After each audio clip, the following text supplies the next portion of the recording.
Welcome back to Wellness Wave Radio. Thanks for tuning in this morning to ride the wave with us. Each week our goal is to give you at least one suggestion that will make your life a little better. My name is Phil George. I'm a clinical biochemist, a certified personal trainer, and a health coach. Please remember that everything we discuss on the show is for informational purposes only and should not be taken as medical advice. Always seek the guidance of your medical professional. So today's show probably is no surprise to anybody, but we have a big problem with healthcare in this country. And, when I was growing up, when the dinosaurs ruled the earth, let's take you back to the Wayback Machine. So when I was working, if you guys remember this, is what happened is actually we didn't even pay for our health insurance. It was covered by our employer, like almost 100%, and with very, very little co-pays, if anything. Those things didn't exist. And if you needed to see a doctor, you could see a doctor in a relatively short period of time if you needed a procedure that could be done. Those days obviously are long gone. And I have my own theories on this, but I'm not the only one that thinks this. But there's big changes. One of the big changes is consolidation of healthcare organizations. Because when I was growing up, we had multiple hospitals in central Massachusetts. In fact, I'm a clinical biochemist, and I worked for 20 plus years at Holden Hospital, nice little hospital right in Holden, Massachusetts. And then we had Hahnemann, we had Memorial. There was you can name it. There was if you didn't like one hospital, you couldn't go to another hospital. But what happened is obviously the big boys. I'm not saying anything bad about UMass or St. V's. But what they did is eventually they started buying up all these hospitals, and every time you turn around, you'll see in the paper there's another. UMass has just bought another hospital, or they merged with UMass. So what's happened with that is, I guess one thing good about that is something called economy of scale. In other words, the bigger you are, you can get cheaper prices for things. That's what they do with Walmart and places like that. But the other problem is you have basically one entity, or two in this case, St. V's and UMass, kind of running the show. So I have a radio show, I have a TV show. Again, I'm a biochemist. I've got a lot of friends in the healthcare industry. I have my sister's got a master's degree in nursing. She taught nursing. I basically grew up with nurses. So I have a pretty good connection, kind of an inside scoop into the medical world. The other thing on my show for the last 3 years, I've had just about every medical professional on my show, from vascular surgeons, primary care doctors, you name it, I've had them on my show. What I have on my show is a little bit different. These people are what they call private practice. I'm getting a little ahead of myself. Let me back up. So the way it works right now in modern medicine is most physicians are actually employees of that particular facility. So what would happen is that facility would pay their malpractice insurance. Basically they're employees. They get a salary. And if you're an employee, you kind of have to do what you're told to do. So almost everybody on my show basically is in private practice, which means they can do what they think is best for you. And in my opinion, this is what I think is best. I think you want somebody that can do what they think is best for you and not necessarily being dictated by somebody at the top with an MBA out of Harvard that maybe doesn't know anything about medicine. And I run across this over and over again. So what's happened now in Western medicine is something called standard of care. In fact, in California, if you don't follow standard of care, you could lose your license. I'll give you an example. Actually, I have a good friend that is a physician, and this happened to him. He was in private practice, and you guys know how HMOs work, HMO, Health Maintenance Organization. With an HMO, you have to stay inside your network, and they, in theory, keep the prices down. But if you want to see a specialist, like cardiologist or another type of specialist, you would have to get an okay from your doctor. Your doctor would have to send in a requisition to get that done. So obviously, if you're in the network, if you're in a UMass network or if you're in a St. V's network, they're going to want to send you to people in their network because that's what they have. They're employees. They want to keep in-house. They want to keep everything going in-house. So what happens is they went to my friend, this physician, And they said to him, they said, we really would like you to join our practice. I'm not going to say which practice it was. This big practice. And if you do that, then when we can refer patients over to you. So if they're in HMOs, which most people are because it's a less expensive plan, they'll send patients. And if you don't, well, they kind of implied this, that we may not send patients to you because you're not in our network anymore. So he was happy. He did what he thought it was best for the patients. Yeah, I'll give it a shot. So they went in there, and now he became part of this network. He's part of this network now. And every month, somebody would come in from MBA out of Harvard or wherever, has an MBA, and what they're looking at, if you haven't run a business, you're looking at dollars and cents. You're looking at what, I got to make money. We got to make money. It's all about the Benjamins. So they come in once a month, and they said, you know what? You maybe don't need to see that patient right after surgery. Maybe you could wait a couple of weeks.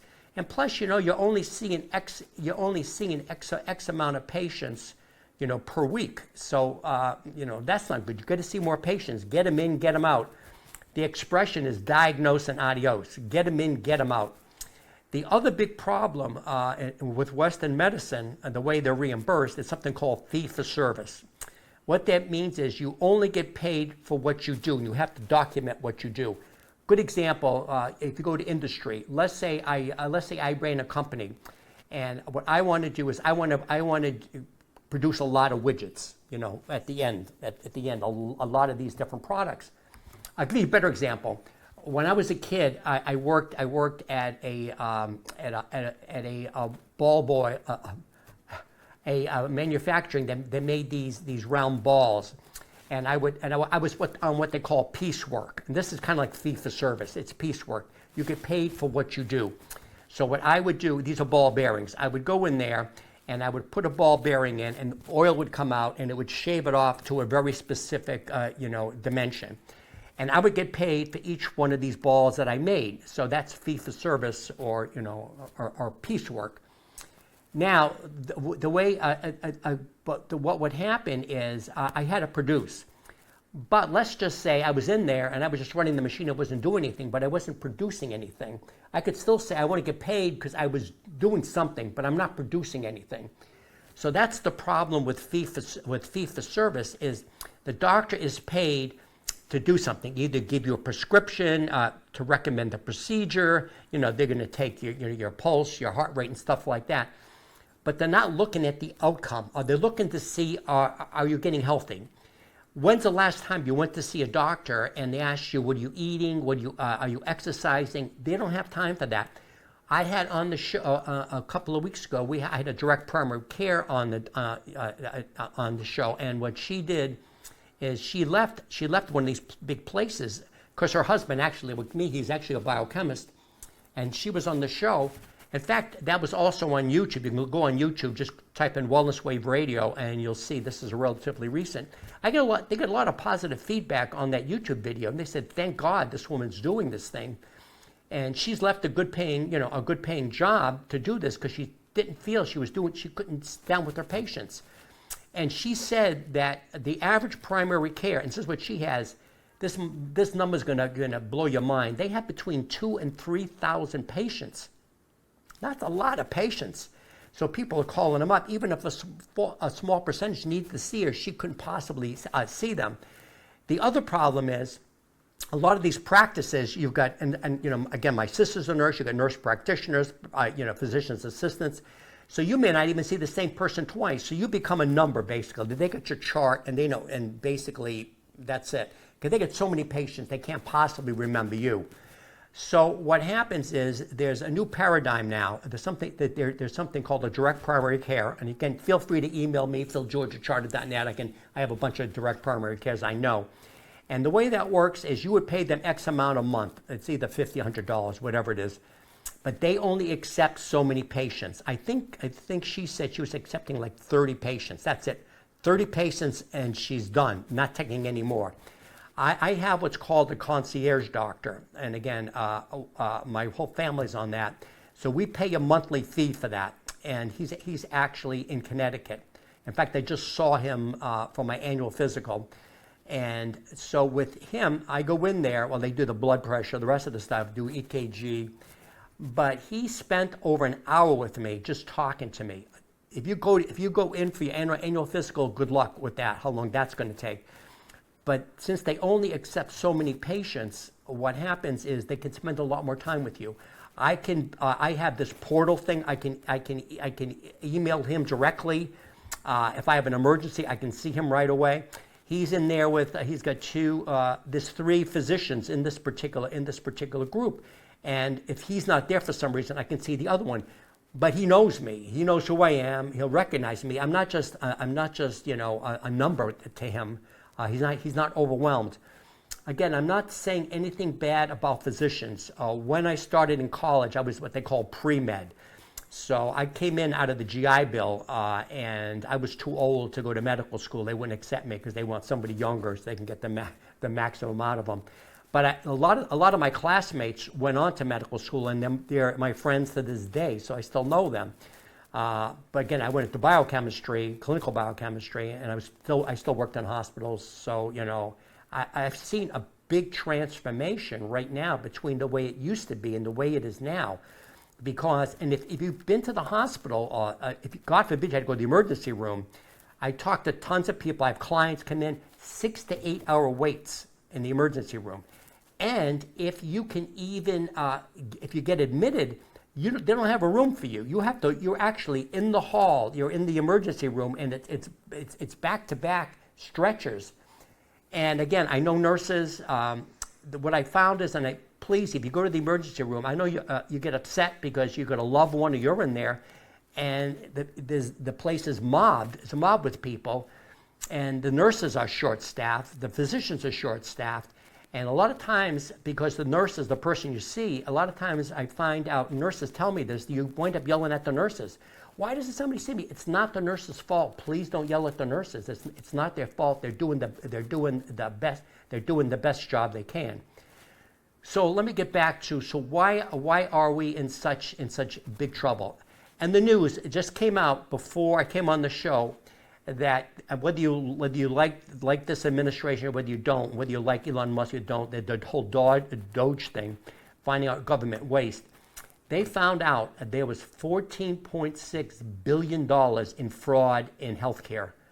That's with the B, almost $15 billion in fraud.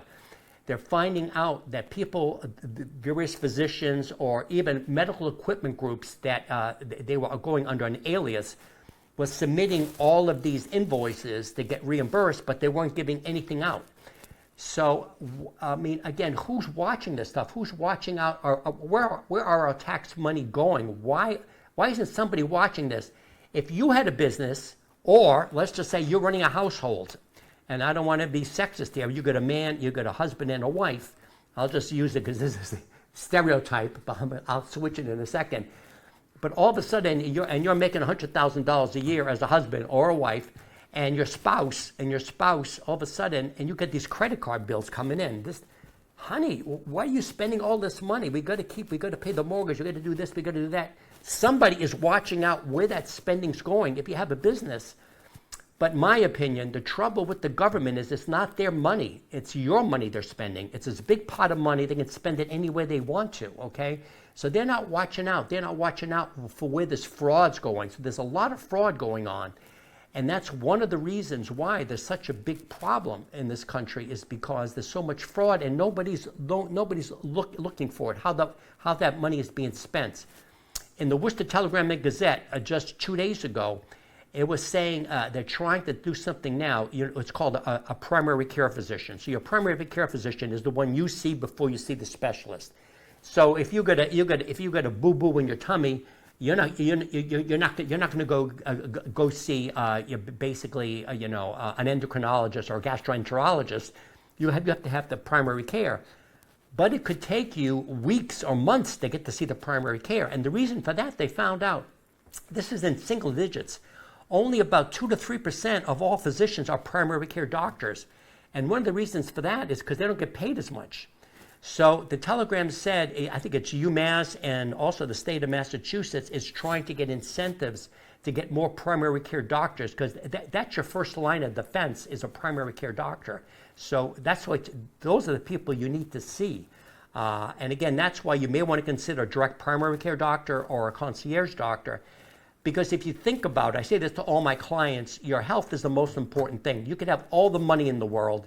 It would make no difference if you're sick all the time, okay?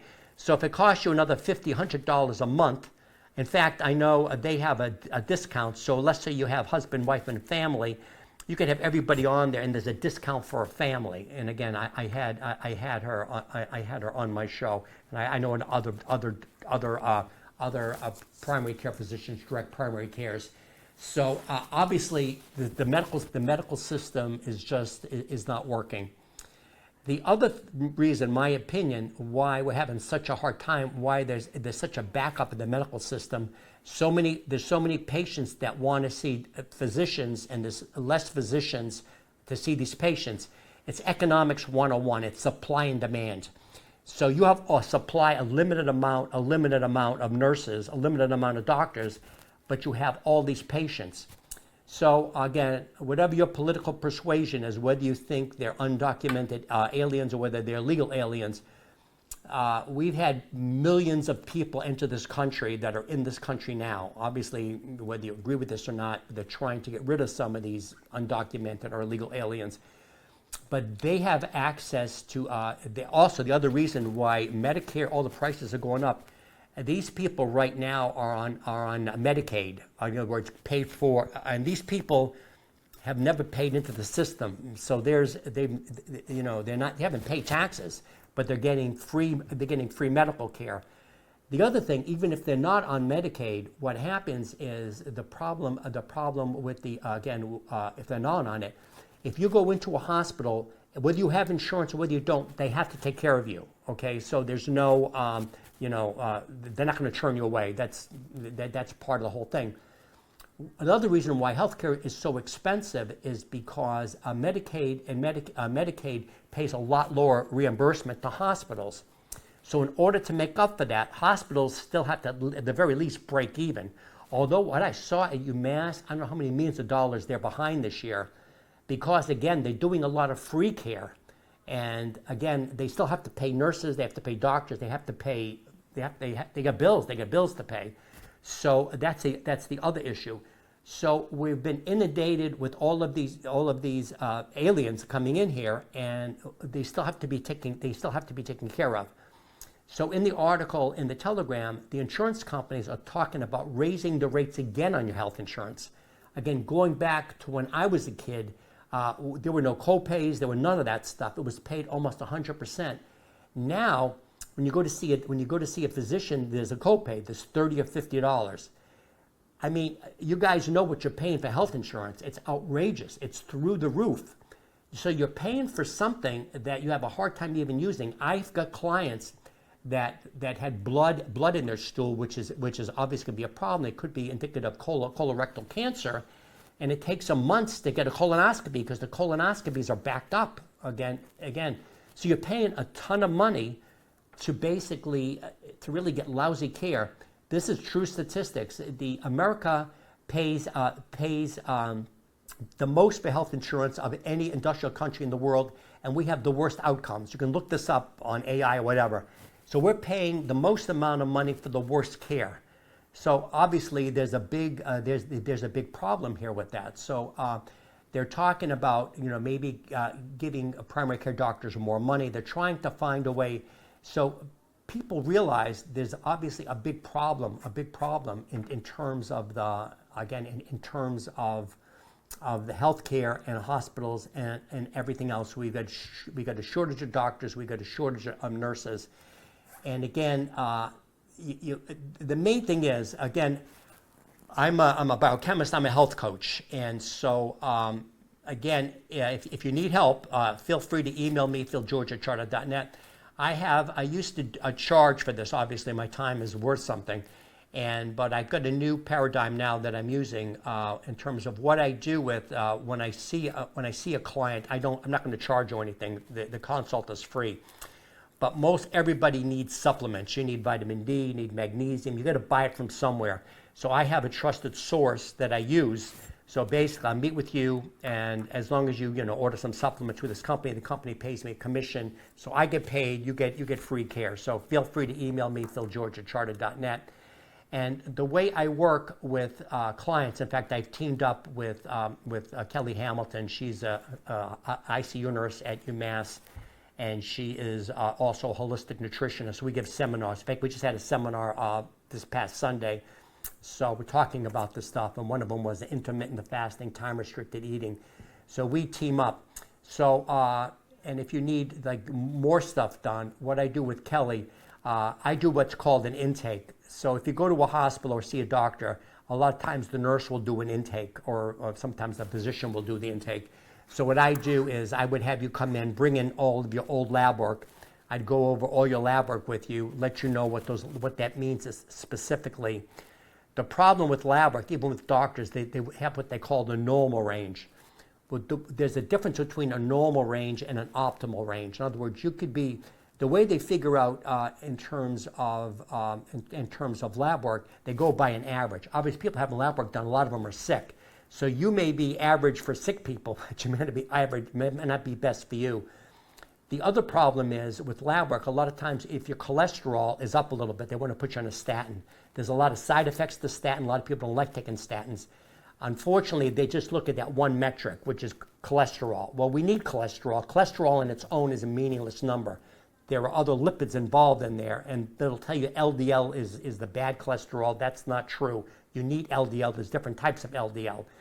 So again, this is what I do. This is what I was trained to do. I'm a clinical biochemist, understand lab work, and actually I trained physicians in terms of on clinical biology and things like that. So that this is what I do. So I go over all your lab work with you. Then I would also suggest to you when you see your physician again, or when you need to have your next batch of lab work, I'll suggest very specific labs to do that your doctor's probably not going to order. One of them is fasting insulin. That's more important than a fasting blood sugar. That's a whole different podcast, a whole different TV show. But again, doctors are, they've had, again, I trained physicians in terms of lab work. So these people have had maybe one rotation in clinical labs, and I trained them. So a lot of them don't really understand the labs, or the insurance company may be reluctant to order these tests for whatever reasons. Again, I have access to other labs. In fact, what happened, the direct primary care I had on the show, her husband is a clinical biochemist like me. They have labs. So if your doctor doesn't want to order it, or if you try to get it done through Quest, they're going to charge you a fortune. We can get it done for much less prices. So you can still get your lab work done, and I can get it done for you at a lot less. So you don't want to skimp on your health. The other problem is, if you come down with diabetes or cancer or any kind of ailment, arthritis, that doesn't happen overnight. This is built up over a period of time. So you want to get ahead of it. So I have my lab work done every 3 months. I want to see what I'm doing, in terms of are the supplements I'm taking, are the food I'm taking, is this working for me? So there's an expression, you can't change what you don't measure. You got to know what's going on. It's just like in a car, right? You have the thing, when you go to the car shop, they plug it in, and it shows what's going on in the car, what's going good, what's going bad. That's the same way with lab tests. It lets you know what's going on inside your body, or if you don't feel well, what's causing, what exactly is causing the problem. I'll give you a good example. What happened is I had a client come to me, and again, and she said, I'm concerned I have a parasite because I've got a lot of digestive issues, and this, and I want to have these tests done, but I don't know what tests to do. So I explained to her, and again, a lot of people, well, most people don't know this. So when I was in the lab, we have something called the CBC. It stands for complete blood count. And one of the parts of the blood count is what they call a differential. Now we have different types of immune cells. Immune cells are the ones they kind of like pack. They go in there and they kill things. So there's all different kinds of some are called polys. They're lymphocytes, monocytes, eosinophils. These are all different different type of immune cells that fight very specific type of things. So what I mentioned to her was there's one type of cell, it's called an eosinophil. Now, an eosinophil, when I was in the lab, I go in a microscope, I could see them. I count all of the different and see, and eosinophils should be 1 or 2 per 100 cells. If I see more than that, the eosinophils, it's a pretty cell. It's big. I should have a picture of it. It's a big cell, and it's got little granules in it, and it's bright orange, so you can't miss it. Very, very pretty. When I used to give seminars at schools and stuff, I used to bring in the microscope and have people look at the different cells. Well, this is allergy season. So if I see a lot of eosinophils, there's a pretty good chance you have an allergy to pollen or something, okay? But the other thing it can be, if you don't have allergies, it's the parasites. Because if you have parasites, your eosinophils will be elevated. It'll be elevated by a lot. So again, what I mentioned to this client is, again, what you want to, this is a simple test to do. Your doctor will do it, no problem. What it'll do is basically it'll show the eosinophils elevated. That's a pretty good indication you've got parasites. The other thing I did is it's something called O&P, which is ova and parasites. So if you have parasites, when you defecate, when you have a stool sample, the parasites get into the stool. So this sounds kind of gross, but what I used to do is I would have to go through the poop, okay, wearing gloves and a mask, obviously, and then the microscope, and you're not supposed to have these these parasitic eggs or these parasites in there. And I would be able to identify the parasite in the stool. And bingo, I go to the physician and say, okay, yeah, they've got O&P, they got parasites, and they got eggs in here. They're not supposed to have that. And then they would give you a medication to clean out the parasites. So, again, this is what I do. So when I team up with Kelly, I'll sit down, I'll look at all your lab work, or I can meet you one-on-one, look at all your lab work, see what's going on, see what your cholesterol is, see what your LDL is.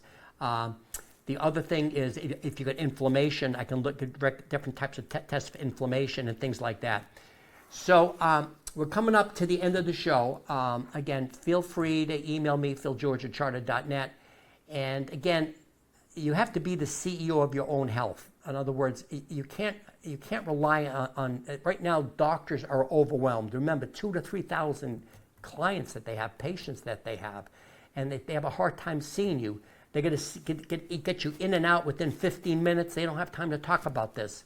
So I can go over your lab work with you. I can basically, I can go over all that stuff with you. So Meg's giving me, we got to wrap up.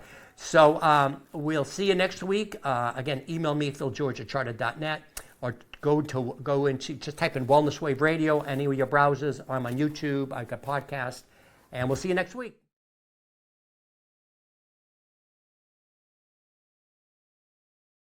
One of the most common questions I'm asked as a biochemist and health coach is, what are the best supplements to take?